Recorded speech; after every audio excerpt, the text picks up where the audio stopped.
మీ business ఏదైనా మీ ఊర్లో promotion చేయాలంటే అది సుమన్ టీవీతోనే సాధ్యం. ఇప్పుడే సంప్రదించండి.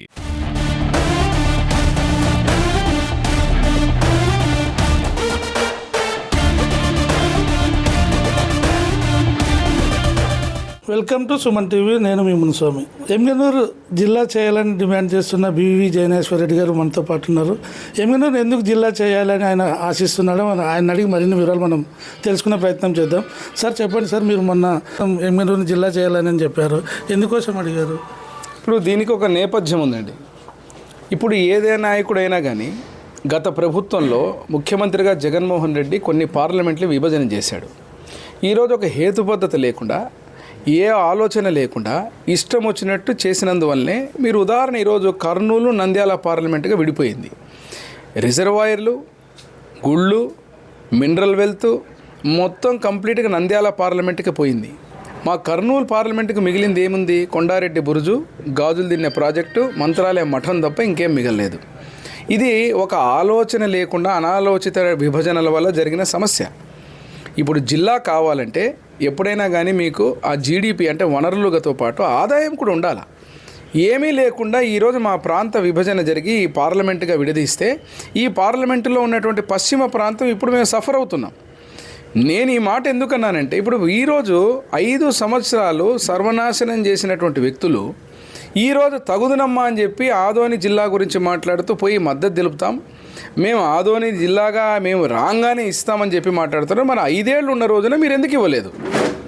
మరి దాన్ని రాజకీయ అంశంగా వాడుకుంటూ మా పశ్చిమ ప్రాంతంలో ఏదైతే రేపు జిల్లా అనే అంశం వచ్చినప్పుడు సహేతుకంగా ముఖ్యమంత్రిగా నారా చంద్రబాబు నాయుడు గారు, డిప్యూటీ సీఎంగా పవన్ కళ్యాణ్ గారు, నారా లోకేష్ బాబు గారు విద్యాశాఖ మంత్రులుగా, నరేంద్ర మోడీ గారి నాయకత్వంలో ఈయన కూటమి ప్రభుత్వాన్ని ప్రజలు ఆశీర్వదించారు.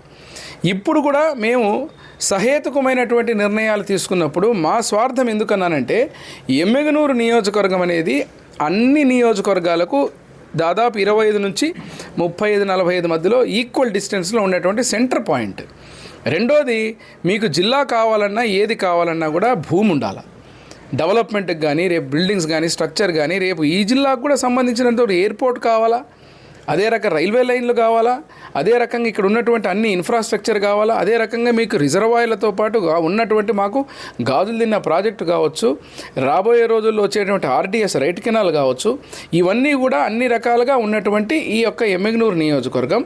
రెండోది, ఇక్కడ శాసనసభ్యుడిగా ఇక్కడ ప్రజల ఆకాంక్ష కూడా ఏంటంటే, రానున్న రోజుల్లో ఏదైనా జిల్లా ఏర్పాటు చేస్తే ఆ జిల్లా కూడా ఈరోజు ఏర్పాటు చేయాలని డిమాండ్ చేస్తున్నది ఎవరు? మీరు మమ్మల్ని డిమాండ్ చేస్తున్నారు. అది కూడా ముఖ్యమంత్రిగా నారా చంద్రబాబు నాయుడు గారిని అంతకుముందు ఎవరు అడిగింది లేదు, ఈ సబ్జెక్టు గురించి ఎవరు అడిగింది లేదు.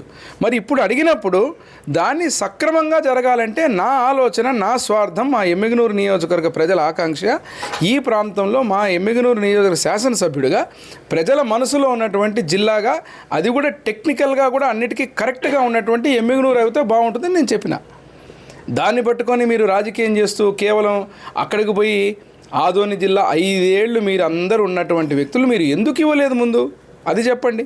ఆ ఇచ్చేది కూడా సక్రమంగా చేయకుండా సర్వనాశనం చేసి మళ్ళీ ఈరోజు మాకు జిల్లా అవసరం అయ్యేటట్టుగా చేసిన పరిస్థితి తెచ్చిన ఘనులు మీరే. కాబట్టి ఈరోజు నేను ఎమ్మిగనూరు గురించి అన్నప్పుడు నా స్వార్థం ఎమ్మిగనూరు అని చెప్పడం జరిగింది. సార్, ఇప్పుడు మీ అంటే జిల్లా అధ్యక్షుడు గారు చంద్రబాబు నాయుడు దృష్టికి తీసుకెళ్లారు ఆదోని జిల్లా చేయాలని. ఈ నినాదానికి ఏమైనా మీరు వ్యతిరేకమా సార్? నేను నినాదానికి వ్యతిరేకమని చెప్పను, నినాదానికి సహేతుకమని చెప్పను. ఒకటి మాత్రం వాస్తవము, నేను అన్నది ఏంటంటే, వైసీపీ ఎవరైతే గత ప్రభుత్వంలో ఉన్నవారు ఉన్నారో ఈరోజు వాళ్ళు మద్దతు తెలుపుతా ఉంటే దయ్యాలు వేదాలు వల్లించినట్టుంది. ఈరోజు వాళ్ళు ఇస్తామని చెబుతున్నారు. ఒకటే మా పార్టీ స్పష్టంగా చెప్పింది ఏమి, జిల్లా అనేది అవసరం అనేది అందరూ ఆలోచిస్తున్నారు. కానీ ఆ జిల్లా అవసరం వచ్చిన పరిస్థితి ఎవరి వల్ల వచ్చింది? వైసీపీ ప్రభుత్వంలో కర్నూలు పార్లమెంటు, నంద్యాల పార్లమెంటు విడగొట్టినప్పుడు అన్ని ఇష్టానుసారంగా ఇష్టారీతిగా ఆ రోజు విడగొట్టడం వల్లనే ఈ పార్లమెంట్లో మాకు వనరులు లేక పశ్చిమ ప్రాంతం ఈరోజు ఇబ్బందులు పడే పరిస్థితి.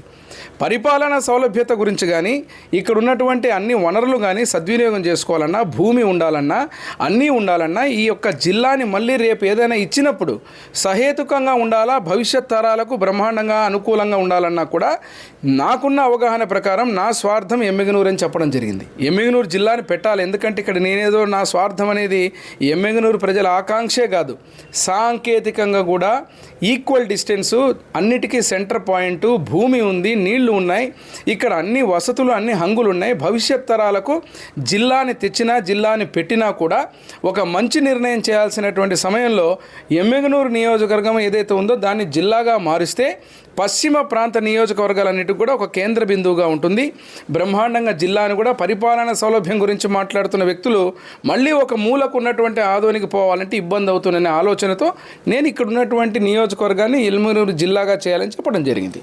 నిన్న విద్యార్థి సంఘాలు మీకు మద్దతుగా ఎమ్నూరుని జిల్లా చేయాలని కలిసి నిన్న ప్రోగ్రామ్ చేశారు సార్. ఈ ప్రోగ్రామ్ ఏమన్నా ఇంకా మళ్ళీ ఏమన్నా అంటే ఒకటండి నేను చెప్పేది, మేము ప్రజల మనసులో ఉన్నటువంటి ఆలోచనలు చెప్పాను తప్ప రాజకీయం కోసం కాదు.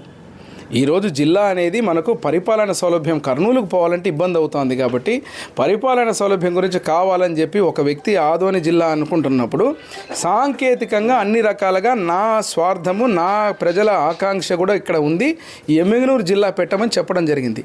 ఈ ఉద్యమాలు, ప్రజా ఉద్యమాలు ఇవన్నీ కూడా ఏంటంటే ఎవరి ద్వారా జరుగుతున్నాయనేది మీకు కూడా తెలుసు. కానీ ఇక్కడ విషయం ఏంటంటే గ్యారెంటీగా ముఖ్యమంత్రి వర్యులు చంద్రబాబు నాయుడు గారి దృష్టికి, మా లోకేష్ బాబు గారి దృష్టికి, ప్రభుత్వం దృష్టి కూడా ఈ విషయాలు తీసుకుపోవడం జరిగింది.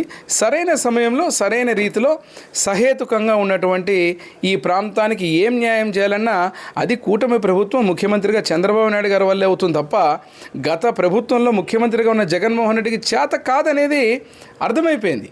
ఇప్పుడు ఆశ్చర్యం కలిగేది ఏంటంటే ఎవరో అడిగినారని చెప్పి అడిగిన వ్యక్తుల దగ్గరికి తగుదనమ్మా అని పోయి మేమిస్తామని చెప్పి పాపం వైసీపీ నానాక తంటా పడతా ఉంది. ఏంటంటే ఏదో మైలేజ్ తెచ్చుకోవాలా, ఏదో చేయాలని. వాళ్ళకు ప్రాంతం మీద కానీ జిల్లా మీద కానీ ప్రేమ లేదు, రాజకీయం కోసం అంతే. వాళ్ళు చేసేవాళ్ళే ఏముంటే 5 ఏళ్ళు ఏం చేశారు మరి?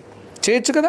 అది చేయకుండా కేవలం ఈరోజు వచ్చి ఏదో చంద్రబాబు నాయుడు గారు అన్యాయం చేసేస్తున్నారు, ఆదోని జిల్లా అనేది అనవసరమైన రాజకీయం చేసుకుంటూ ఇక్కడ మా ప్రాంతం కానీ ఎవరైనా కానీ ఇప్పుడు మీరు అడిగారు, అక్కడ ఉన్నటువంటి మా నాయకులు కూడా ఏంటంటే ఆదోని జిల్లా అన్నప్పుడు ఆదోని నియోజకవర్గ వాసులుగా వాళ్ళకి ఇంట్రెస్ట్గా అడుగుతారు. నేను ఎట్టయితే ఎమ్మిగనూరు నియోజకవర్గం అడిగినా రేపు ఇంకొకరు కూడా అడగచ్చు. కానీ నేను అనే పాయింట్ ఏంటంటే సహేతుకంగా, టెక్నికల్గా అందరికీ అనుకూలమైనటువంటి భూములు ఉన్నటువంటి, నీళ్లు ఉన్నటువంటి, అన్ని ప్రాంతాలకు ఆదాయ వనరులతో పాటు కనెక్టివిటీకి దగ్గరైనటువంటి కేంద్ర బిందువు అయినటువంటి ఎమ్మిగనూరు అయితే రాబోయే 40-50 ఏళ్ల భవిష్యత్ తరాలకు కూడా బ్రహ్మాండంగా ఉంటుందని చెప్పడం జరిగింది. సార్ చివరిగా చెప్పండి సార్, రైల్వే లైన్ మన కర్నూలు నుంచి మంత్రాలయం రైల్వే లైన్ ఎంతవరకు వచ్చింది? త్వరలో మీకు నేను చెప్పే ప్రతి మాట కూడా ఊరికే ఏదో ఓరల్గా కాదు, విత్ పేపర్గా ఏ రకంగా వచ్చింది, ఏ రకంగా అనేది అతి త్వరలో రేపు వారమే నేను బయలుదేరుతున్నా. దాని తర్వాత ఒక చిన్న పేపర్ తీసుకొని వస్తా. గవర్నమెంట్ ఆఫ్ ఇండియా నుంచి మా రాష్ట్ర ముఖ్యమంత్రి వర్యులు పెద్దలు నారా చంద్రబాబు నాయుడు గారి ఆశీర్వాదంతో, మా యువనేత లోకేష్ బాబు గారి ఆశీర్వాదంతో, ఏదైతే కేంద్రంలో ఉన్నటువంటి మా ఎంపీలు, అదే రకంగా అందరి సహకారంతో ఈ ప్రాంతానికి మా తండ్రి గారి కీర్తిశేషులు నా తండ్రి బివి మోహన్ రెడ్డి గారి కళ ఏ రకంగా ముందుకు పోతుంది అనేది, ఏ స్టేజ్లో ఉందనేది విత్ పేపర్ ప్రెస్ మీట్ పెడతాను. ఇది ఇక్కడ పరిస్థితి. ఎమ్మిగనూరు జిల్లా అయితే మన ప్రాంతం అభివృద్ధి చెందుతుంది. జిల్లా కేంద్రానికి అనువైన ప్రాంతం కూడా ఎమ్మిగనూరే. ఇక్కడ అంతా వాటర్ స్పెషాలిటీ, భూములు కూడా ప్రభుత్వ భూములు కూడా ఉన్నాయి అని మనకి ఎమ్మెల్యే చెప్తున్నారు. కెమెరా పర్సన్ షానుతో మునుస్వామి, ఎమ్మిగనూరు.